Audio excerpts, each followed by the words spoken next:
Hello, this is Yehna. And this is Jessie. We're back with another meaty episode. Haha. We wrestled through many different questions, but today we want to share more of our heart and brain journey as missionary kids. So, welcome and join us At at the the table. table. Not gonna lie, I don't think either of us are prepared for the things that might trigger us or might bring about stronger emotion than we are prepared for. But at the same time, we're just really convicted and inspired lately to just be real about Mhm, our struggles and to know that it's not shameful, that we need to embrace it for what it was mhm.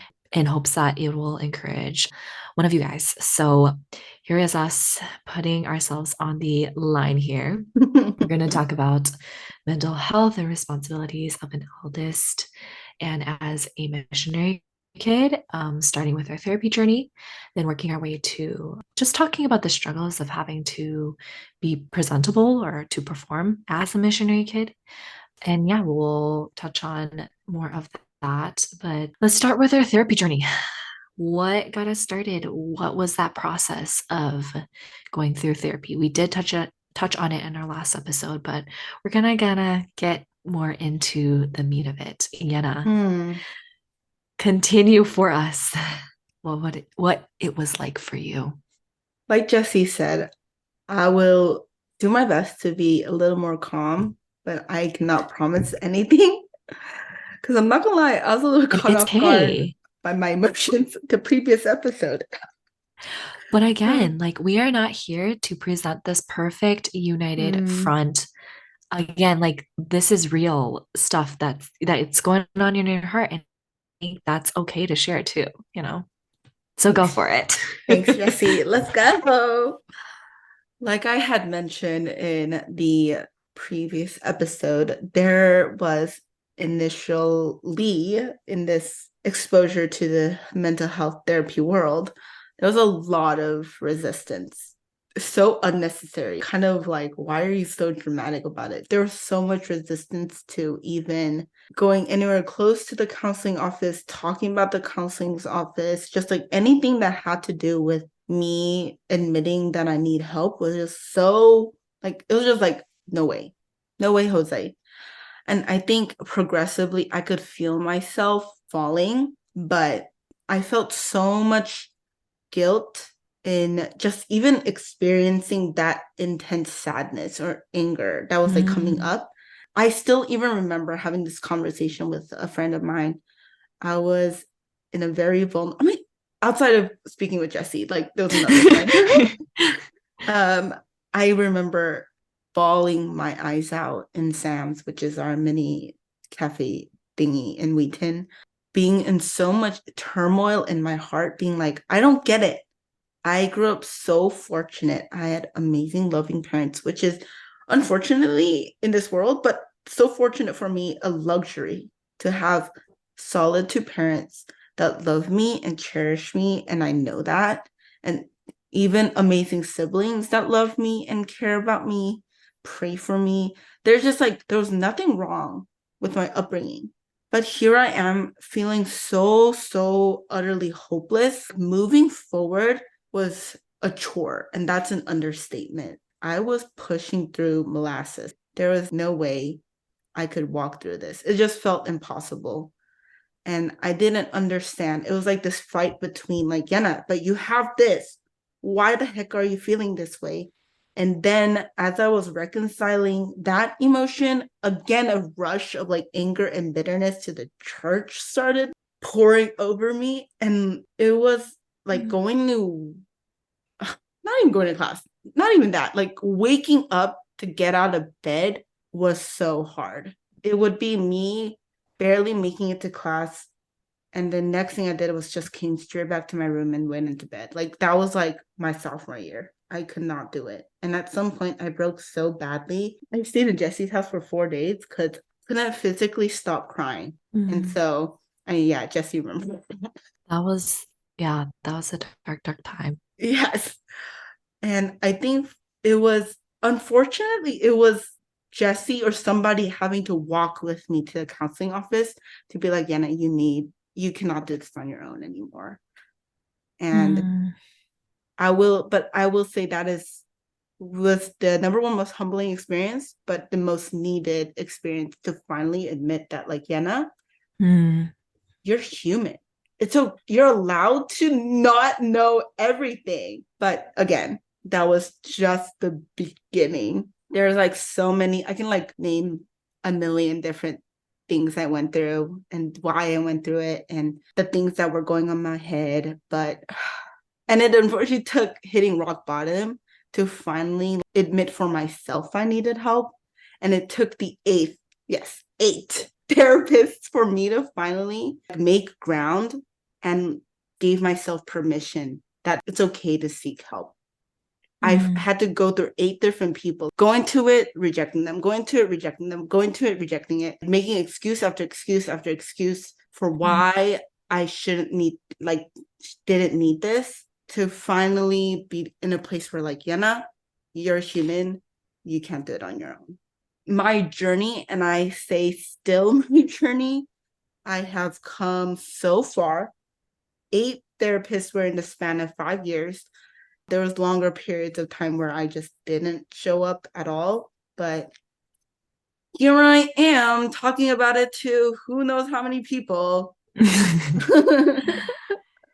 Sheesh, dude. I mean, as much as that rock bottom was really rock bottom, I mean, seeing you like that was so painful Mm, to witness, but at the same time, it gave you, I think, this launching pad of I don't have to be this person anymore. I don't have to keep trying for something that's not going to ever be there. I can fully just sit in what who I am and what like God who I intended am. me. Yeah. Yeah, which is I am broken. I Mhm. am not perfect. And I'm sure that gave you a lot of this weight lifting off of your shoulders in a sense, even though you were still in that muck of it. Mm. And I feel like ever since that moment, God's been continuously tugging at your heart, even if you're going through therapist after therapist, like he's tugging at your heart and healing those broken pieces slowly. Mm. And that's been so cool to witness. But definitely Yay. crazy. Enough about me. Thanks for sharing that, by the way. Oh, That, thank you. whew, I did not read your part, so I was like, oh, we are going there. I don't think I planned on talking that extensively about my therapy experience. I was just planning on talking about like my first kind of 2 years with therapy. When Mm. I was first getting out of this like shame mentality with therapy, I couldn't help but get in my head about so many different things, starting with I finally made it. I'm 22, I'm 23. I have a job, I can support myself. I should be happy, but I'm not. Mm. I have nothing to be unhappy about, Yeah. but I feel so empty. Why is that? Those are the things I was really struggling with. And then on top of that, through going to therapy, I would think to myself, like, wow, I'm setting the tone for my siblings. What are they going to think of me that their older sister needs therapy, legitimate emotional help from someone else?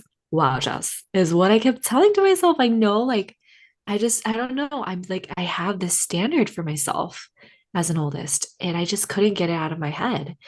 And there's this image that I'd always felt like I had to have my life together. And I am Paul's first child. And what are people going to do when they find out that Paul's first child isn't really perfect and has messed up emotional problems to deal with? What are they going to think of that? And why am I even thinking about that? But that's where my brain went. So true. Why am I even thinking about that? That made me Yeah, so angry for so long. Anyway, keep yeah, going. no, yeah. As sad to say, like that's what I thought. Like, wow, I'm Paul's daughter, and here I am, all messed up, got lots of damage and burdens and things to sort through. Yay me. Also, I wanted to touch on the point of like, if therapy wasn't widely accepted as it is now, would I be still doing therapy? because Hmm. knowing myself and my non-risk taking, non-outside of the box thinking, playing it safe personality, I don't know if I would have ever gone to therapy. And that's so sad of me to say. I think I'm blessed that I'm in this generation where therapy is much more accepted. Hmm. Because if it wasn't, to be honest, I think my shame would be stronger than my desire to grow. Like I don't want to say that that would be the case. I know God can work in our hearts, but yeah, I think knowing myself deep down, like I think I would have been stuck in that shame mindset for so much longer Hmm. if it weren't for just the environment and the people in my life that have tugged at me to do this. So I kind of touched on the performance piece, but Yana, especially being a missionary kid, how does and of course, we have a wing one in our Enneagram of being kind of perfectionist and self critical. How does that tie into our struggles of feeling like we have to present ourselves all the time? You kind of touched on this, Jess, and it breaks my heart that there's more than just one person being. I mean, it's just like sad that this is even a thought in our mind. But going to therapy was like so, so, so scary for me. I cannot let anyone know that this is happening to me that is anywhere in close proximity to my church or anyone from my community. There's like no way that anyone should know that Yehna Kim, my parents' firstborn, first sent child from our church, pretty much the first MK2 NK, I felt like I was putting my life on the line. Mm, I was basically going into therapy saying, I failed. I failed my church. I failed my family. My whole identity since bitterness, the seed of bitterness was in my heart at the age of 9.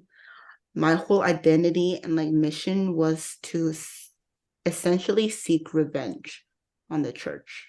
I wanted to show them, just as you pointed your fingers at my parents, guess what? We made it. I'm not messed up. And that was like my life goal, to show that I'm mm, successful. And so for me to walk into that counseling office, this is rock bottom. mm, And I think looking back, that makes me so sad that Yehna Kim at any age thought that, because mm, that is a weight that no person, much less a child, should carry. mm, And I think that's why I was so angry at the church for so long. I'm like, how dare they allow a child think that way? Anyway, I can keep going on, but I don't want to do that because it gets too much for me. That's where I I draw the line. I know I can tell that we're both holding back, but trying to put ourselves out there, but also holding back because there's just so much more to this than what we're sharing. But yeah, I remember you saying that over and over, and it makes sense. I think I understand even more as you share the weight of what it meant for you to step into that therapy session. Yeah, that was very weighty for you. So kudos to you for even doing that. That's mind blowing. Um, Kind of didn't have a choice to go to therapy, but it's okay. hey, and that's also God working his little It's so magic true. to It's so get you there. true. So God knows what he's doing, I guess. As But always. as always, for me, the struggles of having to quote unquote perform or be presentable. I mean, when you're a missionary family, you have to go from church to church and you have to give an update on what you're doing and why they should pray for you and support you. And as a missionary kid, I'm up on the stage having to share. I'm Jessie, and currently at school, I do this. I do choir. I do sports. am trying hard to get good grades. Like, why am I going to be like, hi, I'm Jessie? I'm actually struggling with my faith. I don't know if God's real, but please, pray for us. And if you're also willing, please give your money so that I can continue to wrestle and struggle with my faith. Like, what? Of of course, I'm going to try to put my best foot forward and act like everything's great and that people should continue to support us. Not that they wouldn't if I'm not doing good, but I think there wasn't this space for or any room for me to be like, or I didn't think to do this because that wasn't Yeah. even an option in my head of, hey, I'm Jessie. I'm just a teenage girl struggling. I'm tearing up just saying that. I don't think there was room for that. And I Yeah. didn't allow myself to even think that way. So I think that's where a lot of the I have to have my life together. I have to put up this front. I have to receive conversation well. I have to initiate conversation well. All of that really, I think, started there. Um, Mhm. and honestly, there's a lot of good that's come out of it, in that I feel like I know how to engage with anybody I step into church with.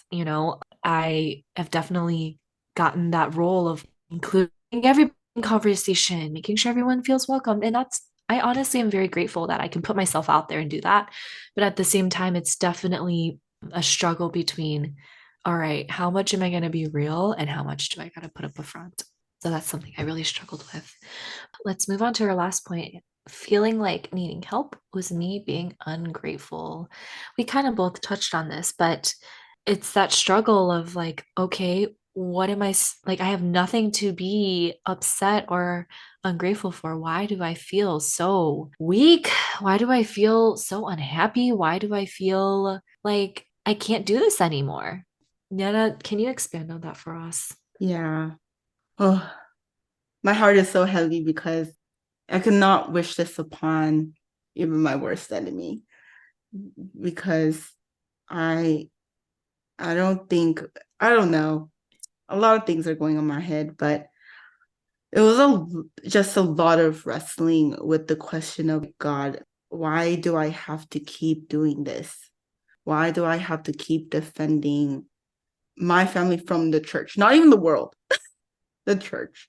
Like, why do I have to prove that they can pray for this country? Why do I have to be this like unspoken ambassador for this country and for Mm, my people? Why can't they just like accept that I'm any regular 9-year old, 11-year old, 14-year old out there that wants to be with friends, wants to be with peers my age, who wants to be able to make a mistake and roll my eyes instead of being afraid that they're going to point fingers at my parents for making a mistake and raising their child. Like, why does that have to be at the forefront of my mind? And sheesh. why do I have to be afraid for my sibling's soul, because I'm afraid that they too will go through what I went through, and that I wouldn't represent them correctly, and I wouldn't walk in the footsteps that like my parents walked or other MKs walked in my community, and then therefore my siblings would fall because of me. Like, why did I have to go through that? And I still have so many questions. But amidst all of that, through a lot of screaming in the car, a lot of silent crying, and unfortunate failures, I think I I just truly hit rock bottom post grad. All I could do was look up, and that was truly God's grace. I finally like Mm, turned to God and God alone, which is unfortunate it took this long. I mean, but there's no wrong timing. There's always God's timing.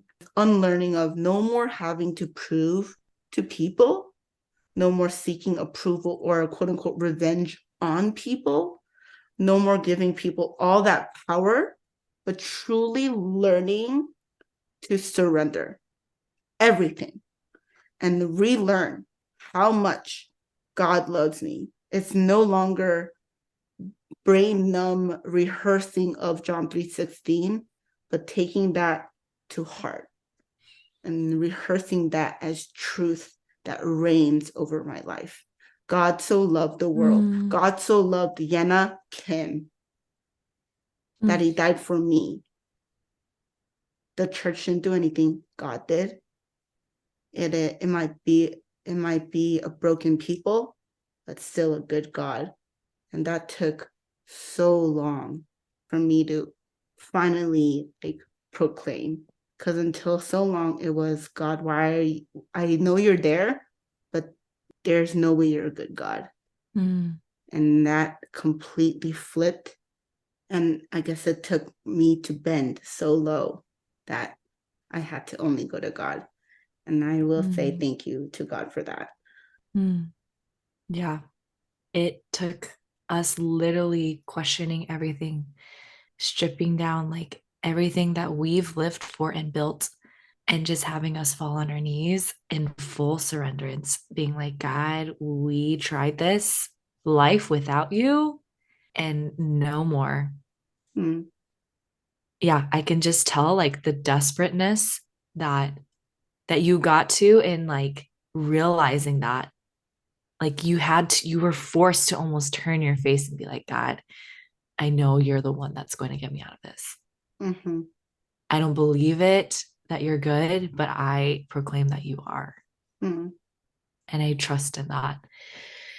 And yeah, I don't know where I'm going with this, but I'm just feeling overwhelmed by how mm, like how sad our story is in terms of the struggles that we went mm-hmm, through, but also rejoicing in that God uses that, and mm-hmm. also rejoicing that he still was always there. He never Mm-hmm. left. He was always beside Amen. us. And yeah, that he's Yes. here now too. There's a song. There's a pretty recent one. I think it's Come to the Father. Run to the Father. Yeah, And by Cody Carnes. yes, I remember hearing that for the first time. And the first line is literally, I carried a burden too long on my own. And I remember at church and I was wrecked. Yeah, that first line gets you. Done. I was like, okay, God, you don't have to really do me like that. Anyway, there's really no conclusion to this because as much as we've done a bulk of that healing and unlearning and unpacking and relearning and learning new things, this is a continual journey. And I think Yeah. that's why we wrestle so much with the idea of showing up, the idea of vocation and occupation, because we're like, how do we give back to God? I mean, we want to dedicate our life to showing that God is worth it, despite just how much pain reigns in this world. So, anyway, thank you for listening to a very heavy conversation. And I'm sure there will be more that'll come up and more that we're willing to share. And as we switch from a wound to a scar, but we did our best to keep it afloat with this one. But yeah, thank you for listening and loving on us, and can't wait to share more. In the meantime, we're on Spotify, on YouTube, and all our updates are on Instagram. Can't wait to share more, or kind of nervous to share more. I am maxed out. Until then, bye.